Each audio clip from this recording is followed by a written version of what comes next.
looking good on TV back there? Yes, sir. Yes. All right, good deal. Thank y'all for being here. Appreciate the sellout crowd. Thought they were loud.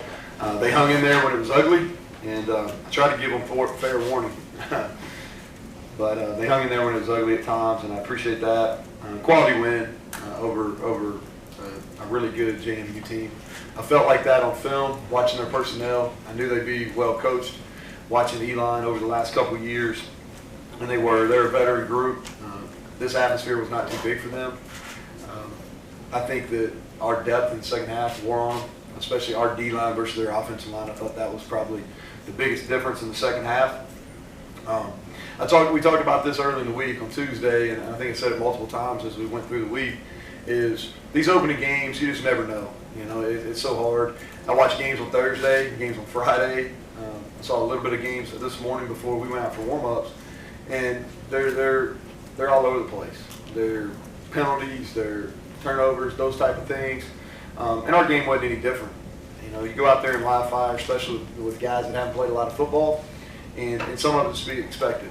I was really proud of this group and how we reacted at halftime. We didn't panic, and that's your concern when the first half goes like it did, especially offensively, is the guys hit the panic button. They didn't do that.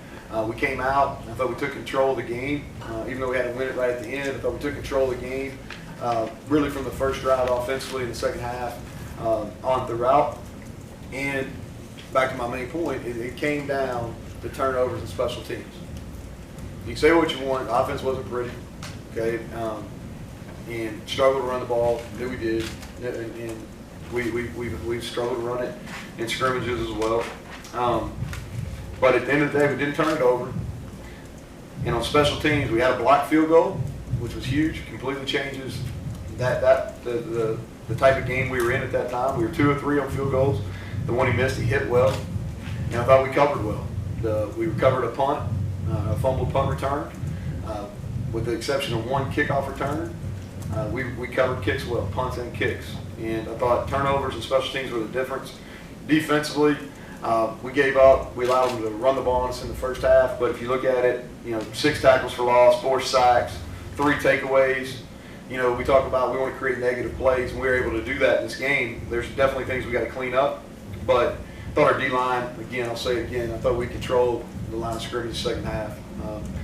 And then offensively, really the story of it is I thought we threw the ball at times pretty well. Our pass protection was solid outside of 2 hits.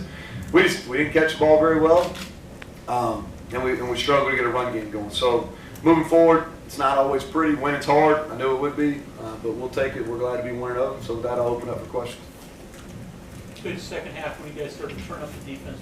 Anything different, or just sort of get home better? What sort of go? Yeah. So we tightened our coverage up. We played a lot more man coverage as far as tighter coverage. We used some press in the second half, and a lot of our movements hit home. It's a game of inches. That you've been watching for a long time. It's a game of inches, and we came out early and we were wide. They kept cutting runs back, and the quarterback was moving up in the pocket, scrambled on us the whole time. So what we did is we tightened our movements down. We were able to shed blocks better, and made a bunch of plays. 42 passes more than you're liking. You go in thinking you're going to have to throw this against. No, I knew we were going to have to throw. That's probably about where I thought, John. I thought we'd run more plays. I thought we'd run more plays. We didn't run very many plays. Some of that's from third down struggles. Some of that's from drop passes. But I thought we'd be anywhere from 40 to 50. I think that's kind of who we are right now. We've got to do some things in the run game. We didn't do a whole lot of what I call dressing up run plays today. We will. You get into a first game, you can't show everything that you got. We had some things that if we needed to in the second half, we could have got to, but we didn't get to those. But we do. We're going to play a front next week in Missouri, and I watched quite a bit this summer. James Madison's really good. Those 2 DNs are good players, but it's a different animal next week. Neal, Sam comes out after I think a false start, and Campbell goes in and puts you ahead in the third quarter with that catch. Yeah, he's done that. He's done that. And it was really a play that Austin checked to, so I think that speaks to him being locked in and studied. He was prepared this week. He played okay for him. I think he'll play a lot better moving forward. Just some nerves that go along with the first start. But that was a check on that, and George executed it. We got behind him. We missed a bunch of go balls. You know, we wanted to come in and throw anywhere from 6 to 8. I think we were pretty close to that. We only hit one. You got to be a little better percentage than that. But George Campbell was a great take for us. And I told you all the other day, I thought he would have been a great take, even if he did catch that touchdown, because he's been a great special teams player, and he's been a great teammate, and he's made a difference in that room. Say the same thing for Reuben Jones. Reuben Jones was active. He's active, and that was the thing that Donnie Brown, who I worked for at one point, who's a defense coordinator in Michigan, that's what he said. He said he's going to play hard, he's active, he's a good kid. When we were thinking about taking him here, and he's came and he's really active.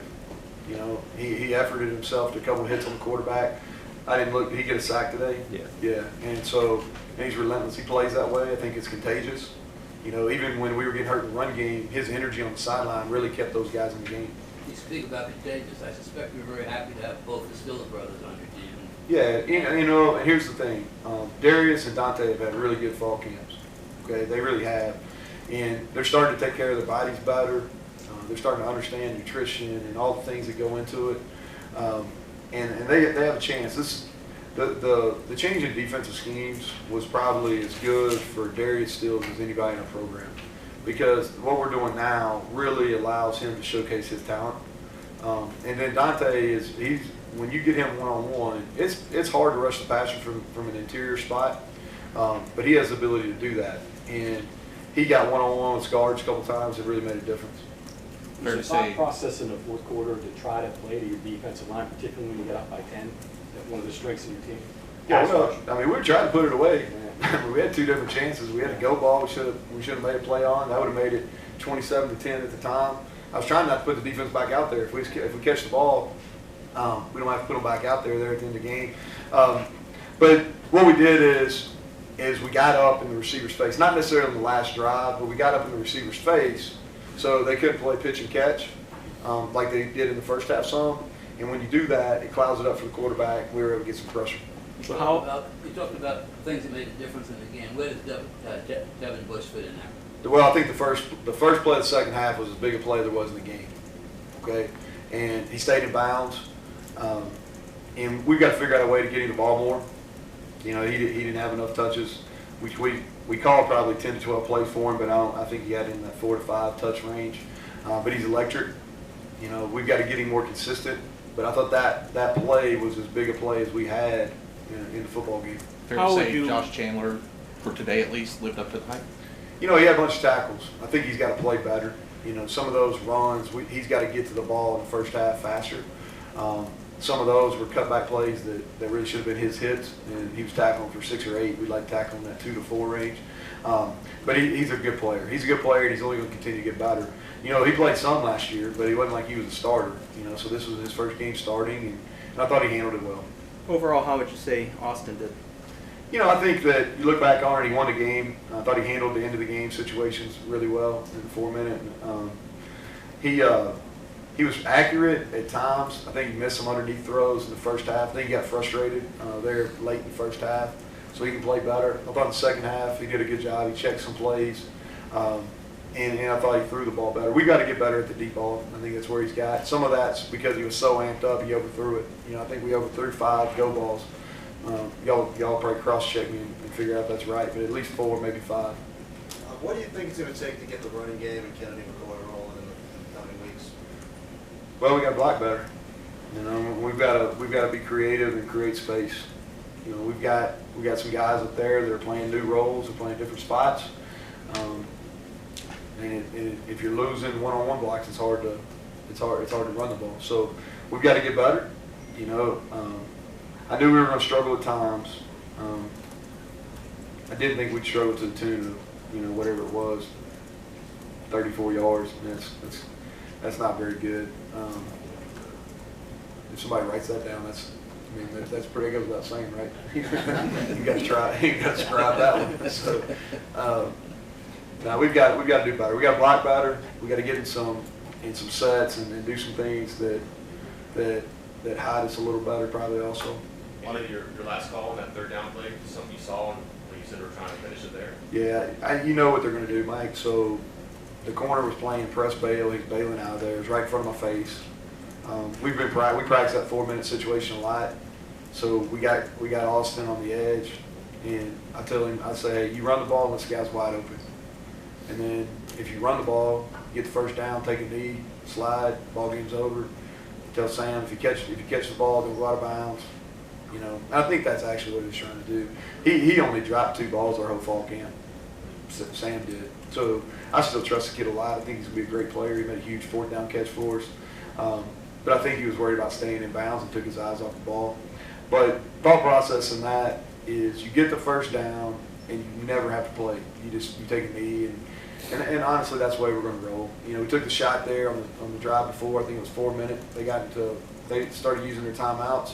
So we struggled running the ball. We talked about that enough. And so felt like they were playing. They came up and pressed and trying to get their safeties down the run game. I knew if we took a shot, we could win. We did win. And the ball was probably a little too far and didn't make the play. Neal, a lot of questions about your secondary coming into the season. How do you feel like they did today? I thought they did well. Yeah, I thought they did well. Next week's going to be the real challenge. You know, James Madison's got some good players. But Missouri's got a tight end that's an All-American candidate. They've got several players. They were one of the best offenses in the country last year. I thought Keith Washington's pick, setting up the touchdown, put us up 10, was a huge play. You know that Bush's play, in my opinion, probably 2 biggest. I think the block field goal was important too, just because it made it a 10-point game.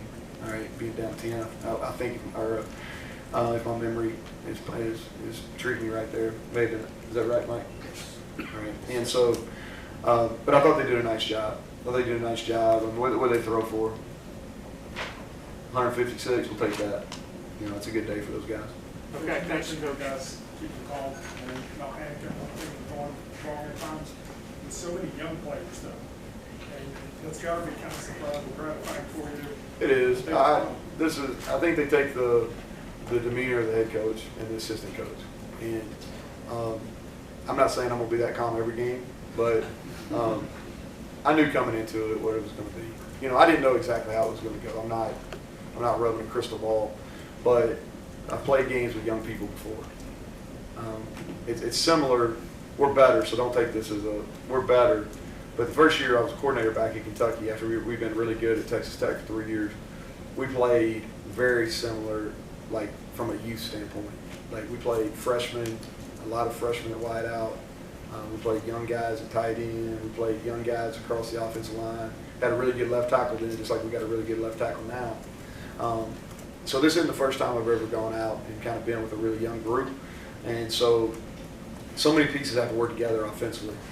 And you can practice as much, but when you go out there and it's loud and everything's amplified, you try, but you really can never actually get that picture in practice. So I think offensively, especially at wide out in some of those new offensive line spots, you'll see a big jump when we line up again next Saturday. Okay, you'll see in the level of play and how much cleaner they play. All right, but I think the team takes on the personality of the people that's working with them, whether it's the head coach, whether it's that position coach. I thought our coaching staff did a really good job. That we communicated well at halftime, making adjustments coming out in the second half. And I don't think anybody ever panicked on the sideline. And I think the kids took that read and really stayed in it the whole time. So thank y'all. Appreciate it. Have a good night.